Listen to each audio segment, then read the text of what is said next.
He's angry about mortgages. It's Angry Mortgage. He's swearing. He's cursing loud. He's old. He's opinionated. And he's been doing this so damn long.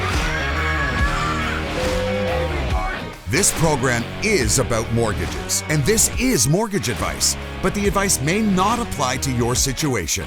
Contact licensed mortgage professionals for specific recommendations before you make decisions about mortgages. You may not agree with Ron, but if you don't, he thinks you're wrong. Oh, and did we say there is a lot of swearing? Okay, we're back. We're back. Jan, we're not allowed to talk about a vacation anymore because we had 3 complaints about talking too much about the vacation. It was a good time, man. Come on. So we're not, but there's always the people who come on to the comment section. By the way, this is Angry Mortgage. I'm Ron. She's Jan. People want us to do that every fucking time too. But the comments is, hey, you guys talk way too much about nothing in the beginning. So you gotta go do it. Talk stuff right away. Like basically. Can't please everyone. Can't please everyone. Also, to the person who said I'm too sniffly, I'm sorry. My immune system just sucks. Yes, my immune system's always fighting to keep me alive. You guys realize we're fighting through illness. Oh, first of all, I got to explain my appearance. So everybody's thinking to themselves, what the fuck happened to Ron? Ron, no tie. There's no tie. So what I had was a wardrobe malfunction. Have you ever heard of wardrobe malfunction before? Like that would be like Janet Jackson at the Super Bowl. The nip slip? Yeah, I can't say that, but you can. The iconic nip slip. Yeah, so but obviously not quite the same with me, but there's no tie today. I had a wardrobe malfunction. I forgot cufflinks today. So without cufflinks, I can't change any of my dress shirts. I can't wear a tie. Then there was the dispute about, but Ron, you have this shirt, you could just put a tie on this. But actually, that is in the real world of menswear. Not the invented world that rappers run through. Okay, I love rappers, but if people be logical, I'm telling the truth here. Okay, so if you go back to the most basic concepts of men's dress, dress up, okay, business dress. If you have a shirt with these buttons, you can't wear a tie. No tie. I know some people do, but those people are assholes. Okay, they're total assholes. I mean, I can see how it'd look weird because it's not set up for the tie. Absolutely, and not just that, but it's forbidden. But people don't care. Like today, nobody pays attention to old school fashion about what.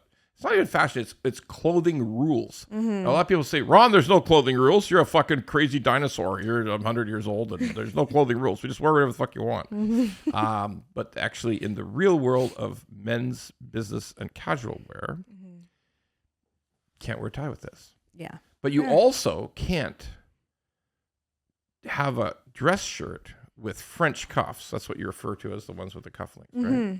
For those are French. You prefer these as barrel cuffs, actually. Okay. A lot of people are saying this thing got boring really fucking quick. Fashion Week with fucking Ron. Talking about fucking men's clothing that nobody else understands except 300 old men. So you can't have, if you don't have cufflinks with you and you have French gloves, you just have these. They're just waving around. They're just waving around. They're flapping in the wind. Okay. You just can't have that either. So folks, don't worry. You will never see me without a tie again. This is a once in a 2 or 3 year episode of tielessness. This is a casual Ron. This is as casual as I get. As casual as you get. Yeah. This is actually as casual as I get. Yeah. Is a dress is true. like there is no me in a like a Black Sabbath T-shirt. Okay? That doesn't exist, right? There's no me in a Hugo Boss hoodie. Okay, I don't own any of those things. Okay.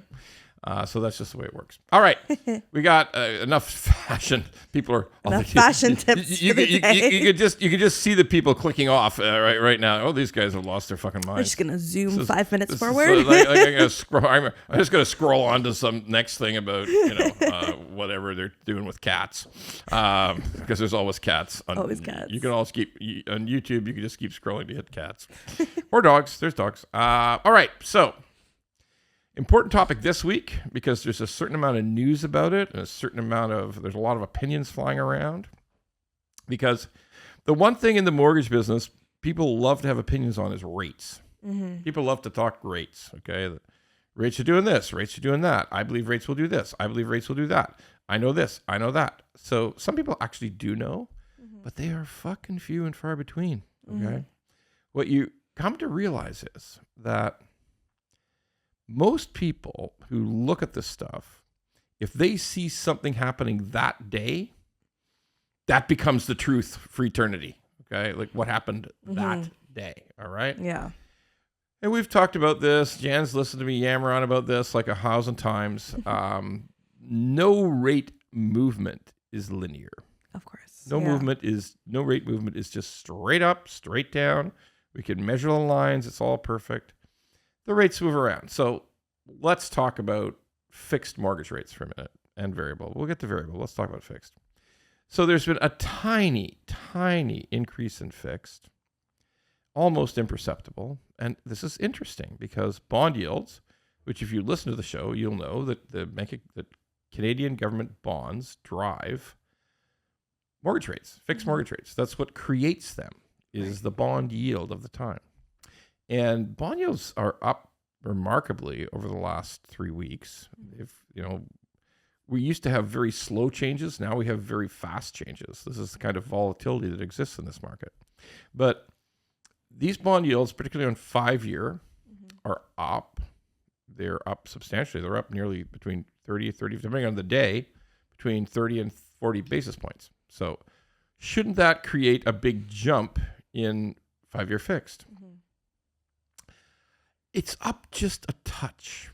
Like you used to occasionally see like a miracle rate from some bank of like 3.79 for 3-year fixed or 3.89 for 5 years. So you used to see those miracle rates. You don't see those anymore. Is there 3.99 for a 5-year? Yes, there is. There's still a shot at 4.09 or 4.14 for 3-year. So that's not a huge, it's not a huge difference. That's not through the roof. Okay. So people would say, what? Well, wait a minute, Ron, if you're telling me the yields are up 35 basis points, it sounds like the rates are only up 10 or 15 basis points. What's going on? Two things. The banks who create these rates, the capital markets groups and these banks who create these rates, understand that the Trump effect is massive volatility. Yeah. They also understand that eventually it settles down. What's been happening is every day this week, last week, it'll continue this week, Trump announces a new appointment of a new lead. Here's the defense secretary, here's the treasury secretary, here's the health secretary, and it just keeps coming, like just more announcements all the time. And if you're on the left or you're a Democrat, or if you're a liberal in Canada, if you're a Democrat in the United States, or you're on the left, you're a progressive, whatever you want to call that. Some of these announcements will make your head explode. Right, yeah. Okay, like they just make your fucking head explode. Like they'll drive you nuts. Even though, as I've said for 100 times now, everybody in Canada, your head should not explode. Yeah. You don't live there. Okay, you don't live in the U.S., so please calm thyself. There's some people who are online who write about this, post about this stuff. It's like when Bobby Kennedy Jr. got into government, was added to the government by President Trump, they lost their fucking minds. They just went, it's the end of the world. I mean, we won't have any vaccines anymore. Yeah. Like, who the fuck knows? Okay, here's one thing I'll tell you about Trump. Some people only last 2 months. That's true. I was around for the last Trump. Yeah. for the last Trump 4 years ago. And some people didn't last at all. They came and they went. So anyway. Yeah. So this kind of head explosions though, like when people's brains fly out their ears. Kind of unnecessary. Well, I mean, look, isn't it? We're all going to find out eventually. But there's one thing I'm sure about. There is fuck all we could do about it. Yeah. Unless you've got that dual citizenship, there's not really much that's affecting you. We just have to live with the volatility, but eventually eventually everything settles down. Like it's not going to be an endless bunch of insanity. It'll just quiet down. People just tire themselves out. Yeah. And what is the real trend for the economy in Canada? I know there's a bunch of people who say, well, Ron, it doesn't matter. If the U.S. doesn't cut, we can't cut. If this doesn't happen, we can't do it. A dollar. So the dollar, oh my God, there's people who are losing their shit over the Canadian dollar. Canadian dollar's down versus U.S. Yeah. Okay, so I got some news for everybody in the world. Every currency is down versus the U.S. Okay, so is it that Canada is doing for shit? Or is it the U.S. is doing great? Okay, let's come on now. It's like I gotta admit, on social media, I read every time I go on anything. Doesn't matter what it is, whether it's X, whether it's Insta, whether it's TikTok. Well, the Canadian dollar is fuck. Shut the fuck up. I mean, like it's. What if it's just the U.S. dollar up? Yeah. We can't control that. Well, naturally, Canadian dollar is weaker, so it just happens. Yeah. Okay, so, by the way, it's important, people. I was around when the dollar was 60 cents.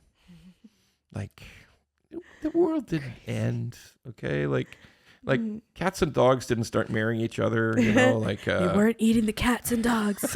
No one ate those cats and dogs. Turns out nobody ate those cats and dogs. They weren't eating the dogs. even Trump says nobody was eating the cats and dogs. It was all just made up. Anyway.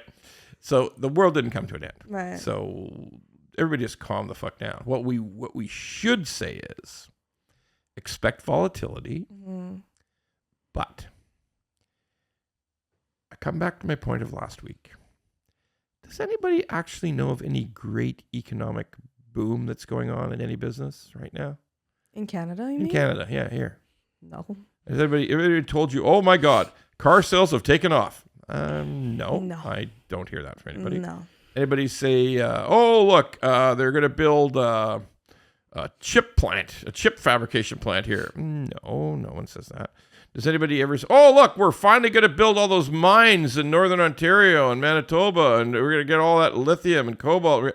No, we can't even build the road to get to the mines. Yeah. Okay, like so much red tape everywhere that I feel like it just holds us back entirely.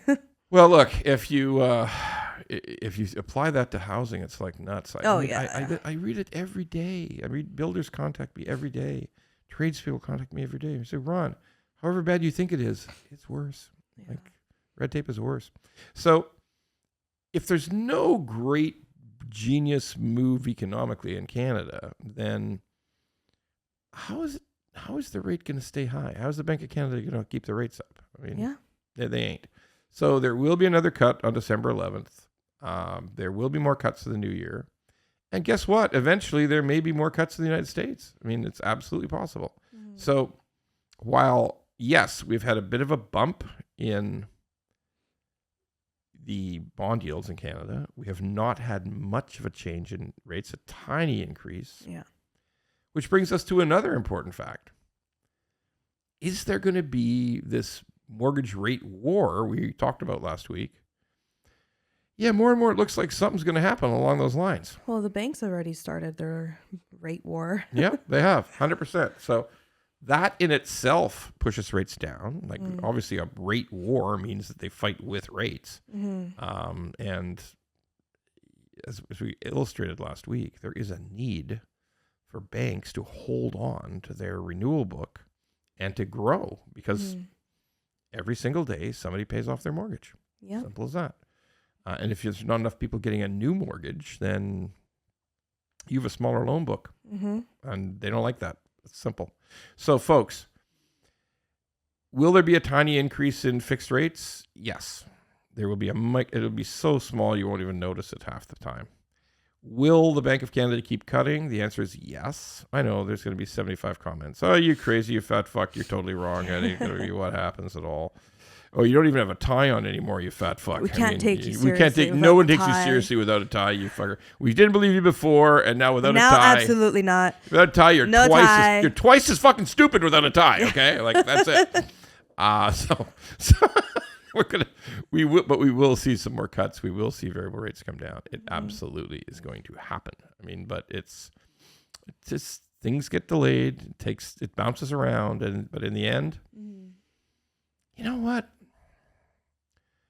It's hard for consumers today. Like, I mean, we've seen like record bankruptcies, right? Like record consumer proposals, record insolvencies. Yeah. Would you say that like this bank rate could push the spring market for purchasing? Well, yes. We've watched it already. We've had it was a busier October. It's going to be a busy November. There will be, although guess what? In the TREB system, which is the biggest real estate board in Canada, 8% of the real estate agents wouldn't renew.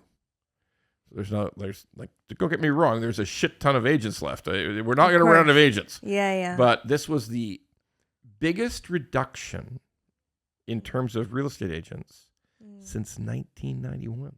Holy shit. Yeah. Shit. Yeah. I was like, wait, can I swear here? You can swear. Yeah. We swear a lot here. Yeah. We swear all the time. Okay.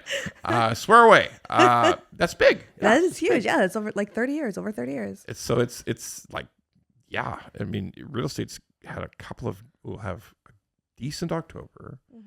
It's going to have a decent November, but this is coming off 16, 17 months of pure garbage.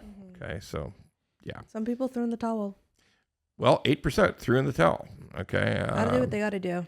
So we will see this little bump in sales. We are experiencing it. There's a little bit more. There's even an increase in consumer confidence because it's just amazing what lower rates will do. Lower interest rates will catch everyone's attention. They just will. Will it fix everything in the Canadian economy? No. Nope. That's not happening.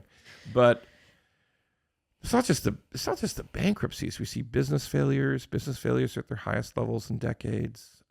We see, it's funny what you see. A lot of it's below the surface. I was talking to a guy just last night who said, I know almost everybody who has commercial property, and there's a handful who have no debt, right? Like no mortgage. They bought a commercial building. They bought a strip center. They bought a building, an office building, with no debt. But that's a tiny, tiny, tiny percentage. They're fine. They don't care. He says, I know guys, and he's well connected in this commercial community. He says, I know guys who they don't know what the fuck they're going to do. Like, because tenants are not, when a tenant leaves that commercial building, pretty fucking tough to find a new one. Of course. It's so hard to have a business in Canada and have brick and mortar. A lot of businesses are online because of that reason. Because the rents are so high. They can't afford it. They can't stay afloat. You said it, and it's so true. Super expensive real estate fucks everything up. People who might want to have a store can't have a store because it's just too expensive. People get a renewal on their commercial lease. It's a 40-50% renewal. They just say, well, I guess I'm done. I'm out. I got to go online. I got to do something. So you're absolutely right. It's just not a great time in the business community. Small business in particular, not a great time. So yes, that's the reason the Bank of Canada will keep cutting. The reason that the housing market will pick up a tiny bit. Now, it's interesting.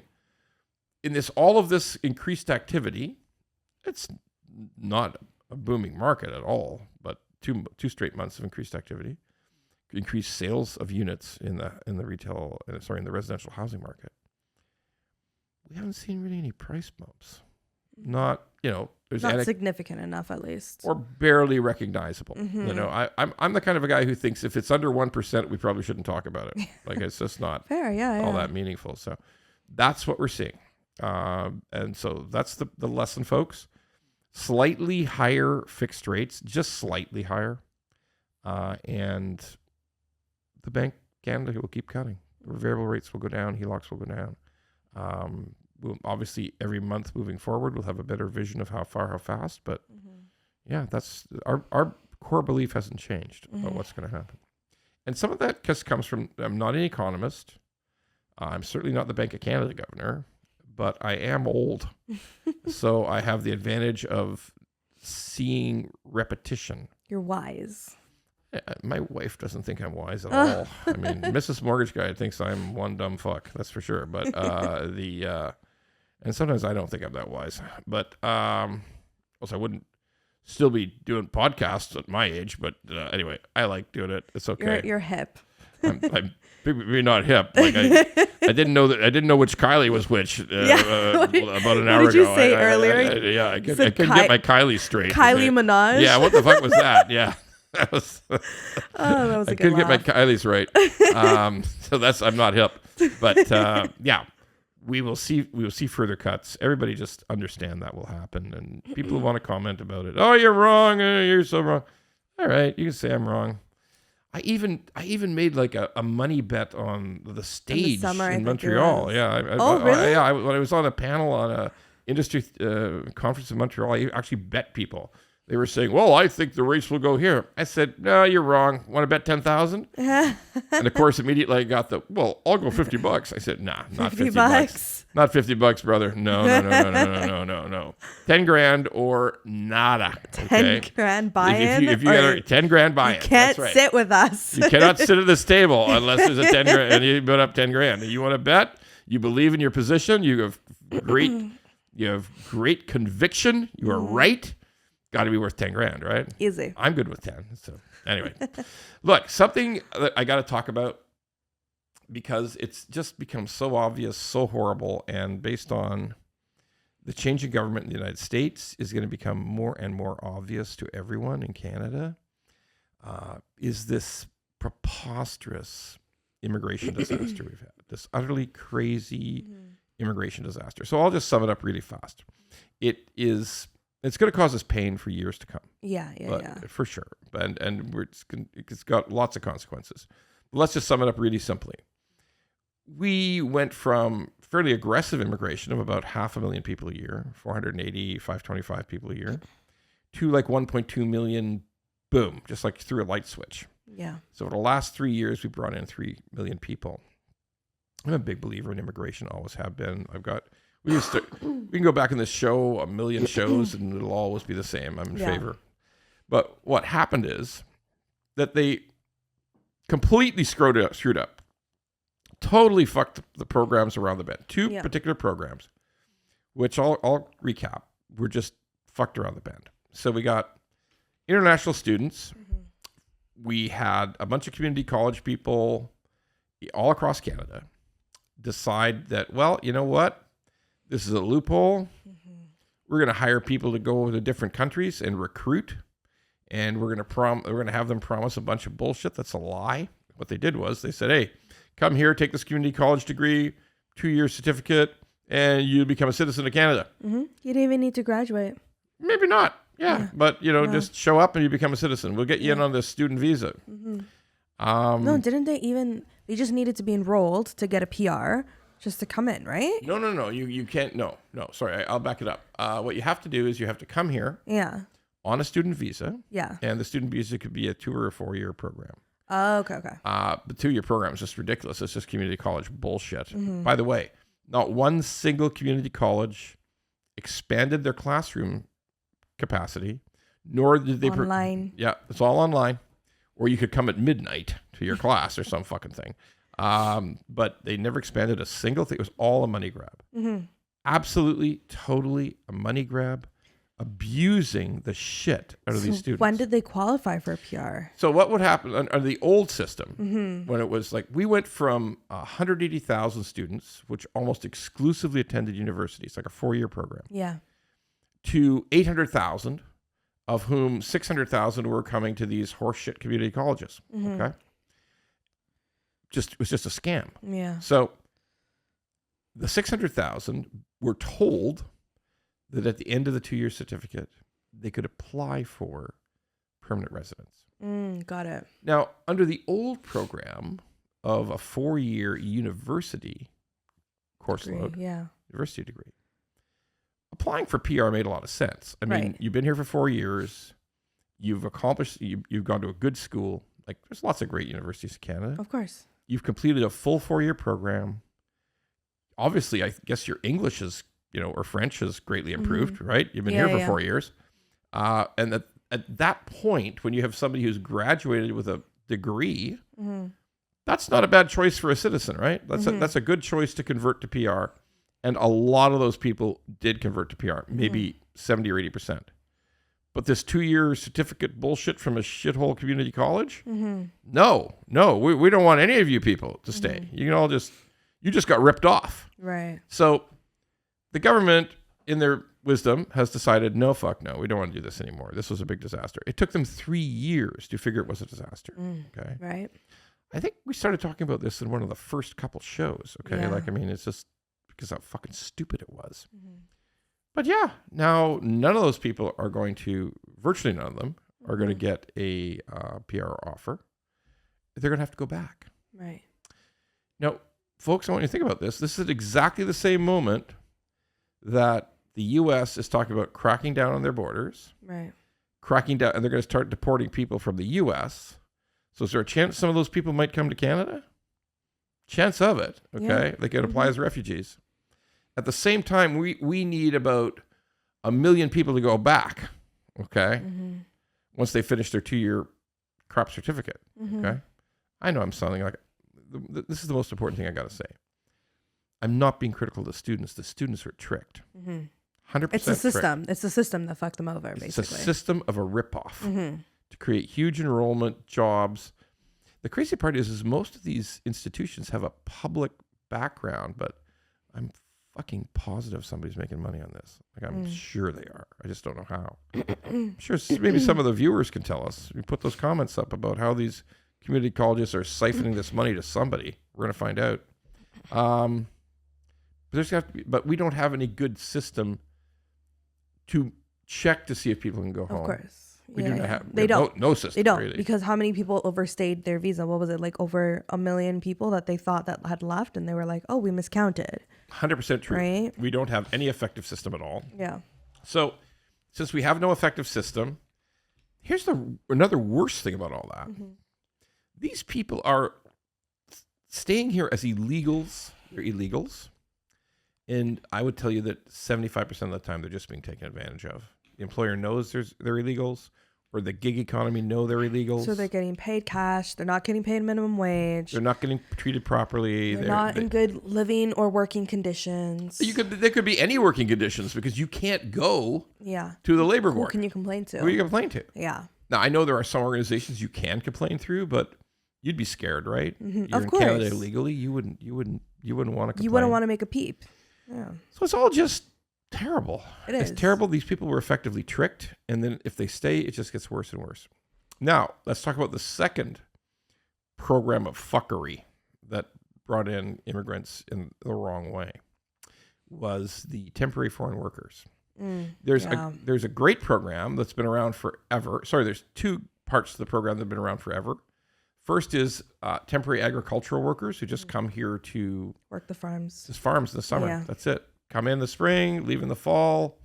Everybody's happy because, and by the way, folks, do not suggest there's anything wrong with that program. That program is great. Okay. The workers, no matter what the crazy communist people who present themselves as, oh, we got to save these workers. No matter what they say, don't pay any fucking attention to it. The reality is, because I have friends who are farmers. Okay. Oh, yo, you can't believe them. Well, actually, I'm going to believe them. Okay. Because it just makes sense to me. If people come here from Mexico, Honduras, Guatemala, Jamaica, and they work, they make more money than they possibly could in Jamaica or Honduras. They send money home. They go home themselves with money, and they look forward to coming back next year to make money. Okay. Fuck all wrong with that. That just seems reasonable to me. And by the way, try to find a Canadian who wants to work in the hot sun picking whatever the hell they're picking. Nobody wants to do it. But also, I have heard that their working conditions are rough as well. It ranges from terrible to okay. But at the end of here's the thing that a lot of people don't grasp is, what are their living conditions at home? Back home, you mean? Yeah. Back home. When they go home, are their living conditions like radically worse? Or are they about the same as what they were going through in Canada? Okay. Here's the thing we got to realize, folks. Not everybody in the world lives like a Canadian lives. We're fucking lucky. Yeah. Americans, Europeans. It's a privilege to be born in a first world country. It's the fucking genetic lottery. 100%. It is. Yeah. It is. Absolutely. Yeah. We are so fucking lucky. But because it's been our whole lives, we don't realize how lucky we are. So that's the truth of that program. But what happened was By the way, there's the other end of that program was highly skilled workers. People who we just don't graduate enough engineers in Canada. If we bring in engineers who are like superb at digital work, IT, data stack, project managers in the tech space, we just can't produce enough of them here. So if we bring some in from India or China or Indonesia or Middle East, wherever we're bringing them, they do a fantastic job. And that is also a path to a permanent residency. And God knows those are qualified people. Let's bring those people in. But then all of a sudden they decided, you know what? I hear a bunch of people who own Tim Hortons and who own fast food or who own stores, and they say they can't get anybody, so let's bring a bunch of people in to work for cheap, which is fucking crazy, okay? Yeah. Maybe that was true in Fort McMurray in Alberta, but you're telling me that there's nobody in fucking Windsor who wants to work at a store or at Tim Hortons or whatever? I've read that a lot of like young teenagers, for example, looking for their first job, like struggling. And couldn't get them. Yeah, working at 16, 17, I think is very important because it teaches you discipline, right? It teaches you the real world. Teaches you the working world. Yeah.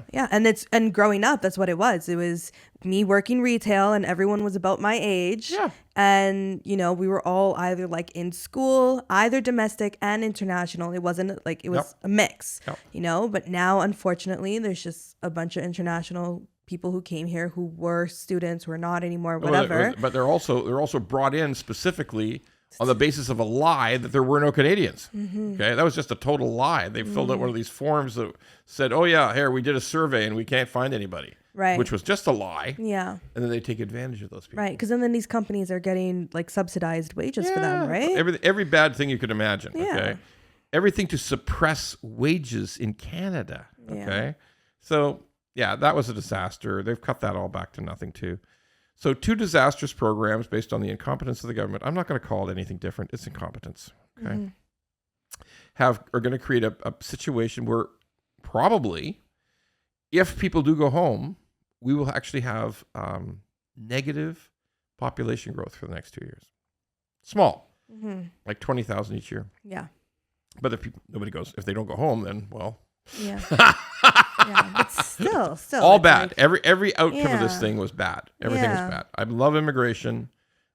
My grandparents were all immigrants. I mean, it's just the way my of the parents world. immigrated here, and everyone comes here for the same reason. Yeah, better life. Better life. For better life, right? And everybody who makes that effort and does, it does qualify, they deserve it. Let's face it, if we're really honest, they're the hardest working people. Oh, 100%. 100%. 100%. So let's just tell the truth. It's a good thing, but not when it's all fucked up. Not when it's actually built to take advantage of people, to steal from students to give them shit degrees on the promise that can't come true. When you have refugees coming here living in hotels for years because there's a housing crisis. Every wrong it's a hot thing. Mess. It's a hot mess, and it's awful, and it's going to have repercussions. Because as they finally do return, gradually, eventually, all those people who built student housing in these communities in these towns around community colleges and universities, they're going to find out they don't have any student housing. There's no students to house, okay? And all this big money they thought they were going to make is just going to go up in smoke. It's just a domino effect. 100%. It's just everything's going to start falling down, and then where are we going to land? Yeah, and yet we knew that as soon as it jumped to 1.2 million, we knew we were fucked. But they just kept bringing them in. Yeah. So that's ridiculous. All right, we have our viewers have sent us in some questions. Yeah. This one says, my wife is on mat leave. We're shopping around for a renewal rate. Some banks say no-go because of mat leave, and some say it's okay. What's up? Yeah, that's something we run into in the mortgage business is most banks are supportive of mat leave. Like basically they would say, okay, when you're back, that's the day you're back.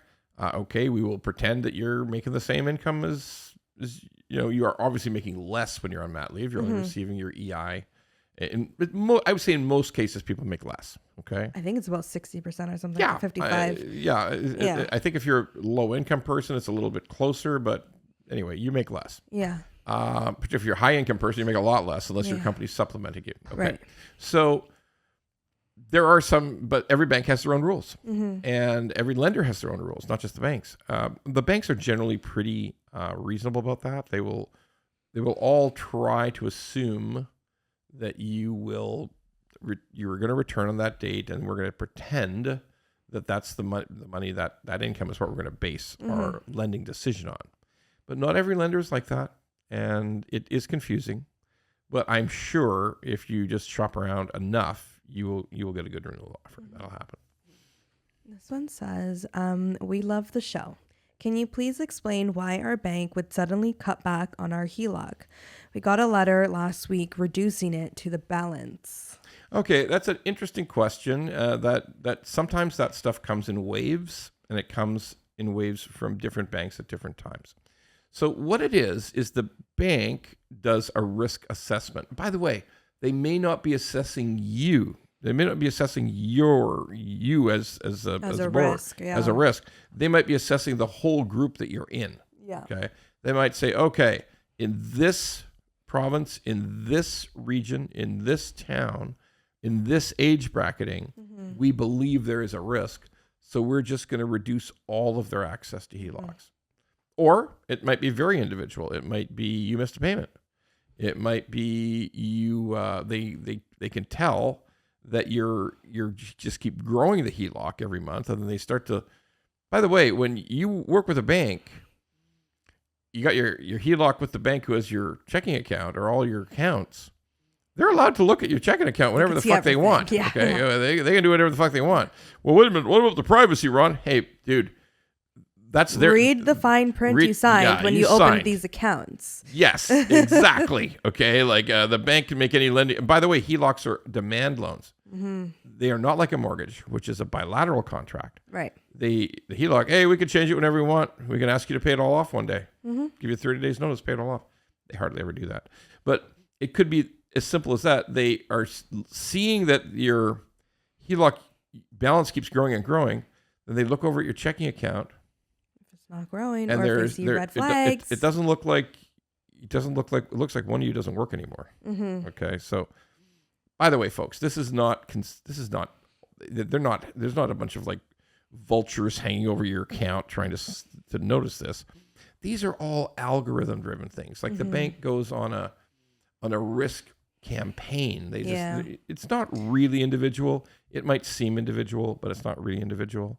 So that's the answer. It's a demand loan. They can do whatever the hell they want with it whenever they want. It's not that malicious. It's just really to prevent like you going over or them, going into a default, whatever, right? Yeah, like it and ultimately, it's the reason sometimes we tell people to take a mortgage instead of a HELOC. I mean, it's that's a contract that protects both sides. Right. HELOC. More one-sided. It's pretty one-sided. But you defined it correctly, yes. All right, so let's talk about one unusual stat that came out just last week.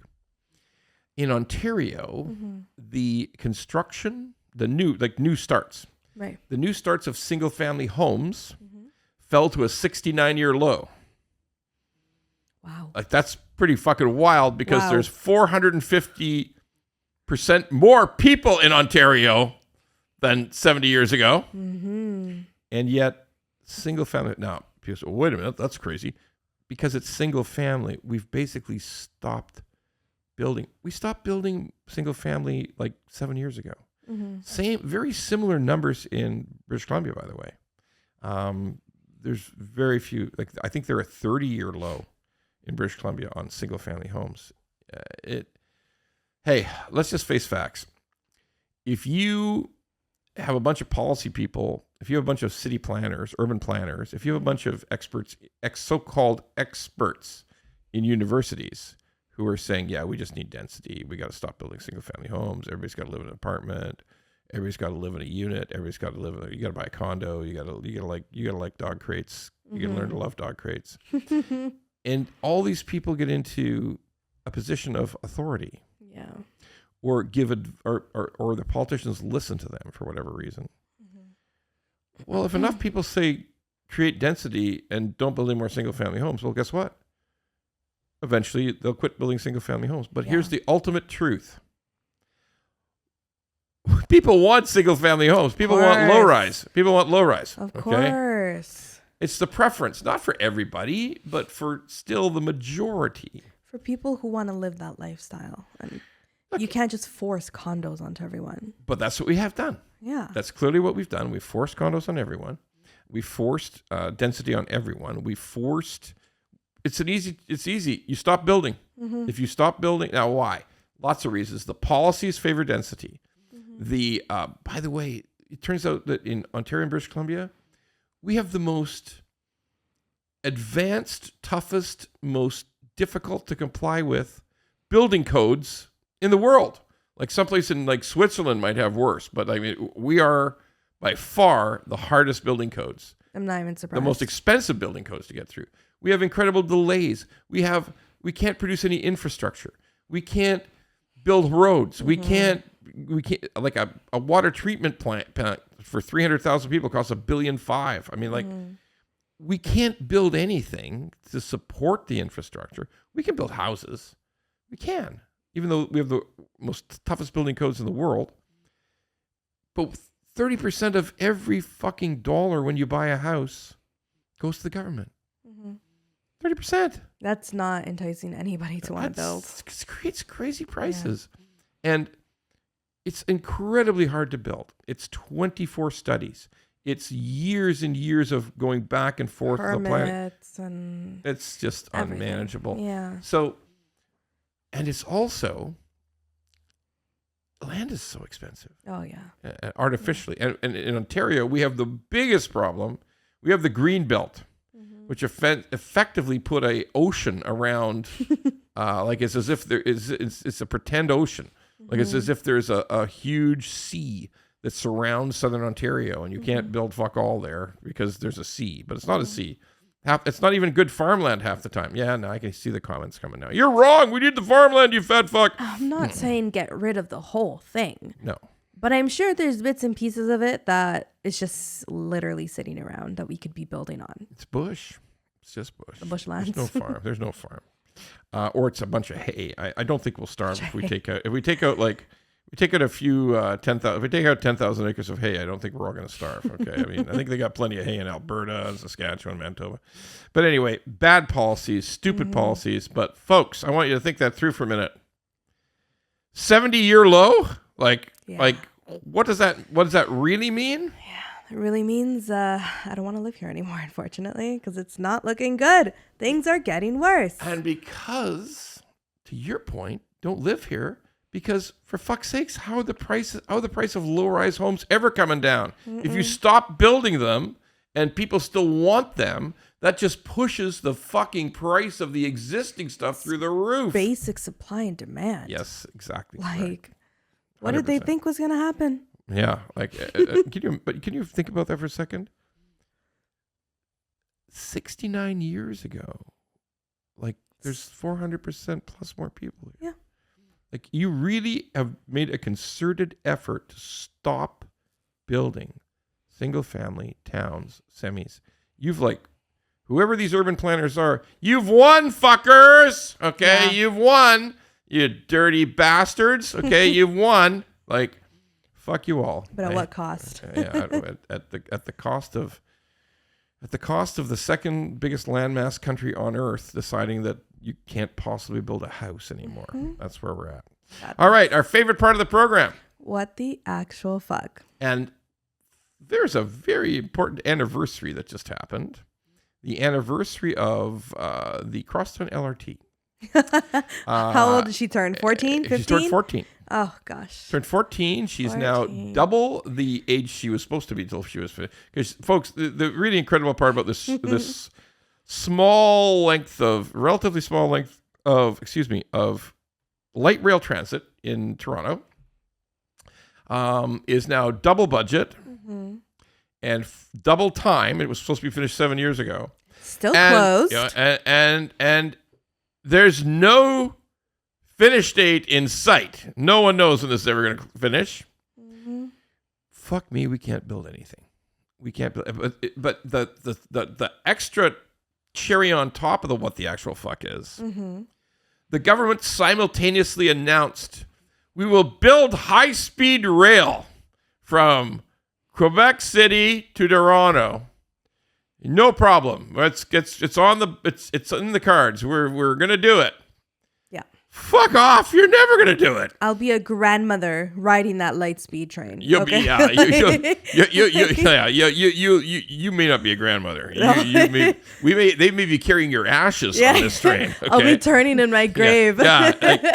There's never going to be any fucking light. There's never going to be any bullet train, folks. Not at this rate. There's never going to be any bullet train from Quebec. Like, I'm old. I listened to there's going to be, Kathleen Wynne, when she was the premier, said there's going to be a bullet train from Toronto to Windsor. Mm-hmm.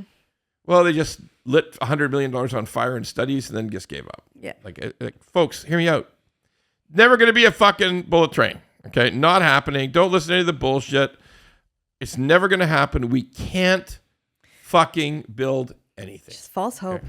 So, anniversary of the infinite building of the Crosstown LRT, and the somebody just smoked like 6 blunts in a row in fucking Ottawa and said, yeah, fuck, we're going to build a bullet train.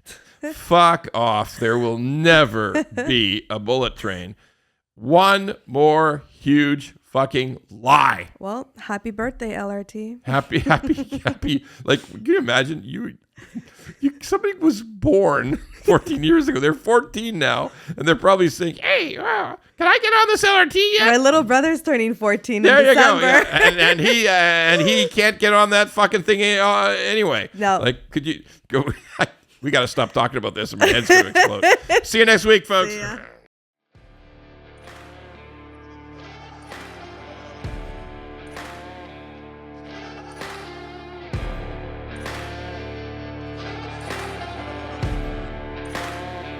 If you like the pod, well, don't just sit there. Go to YouTube, Apple, Spotify, and all the other ones and like the pod.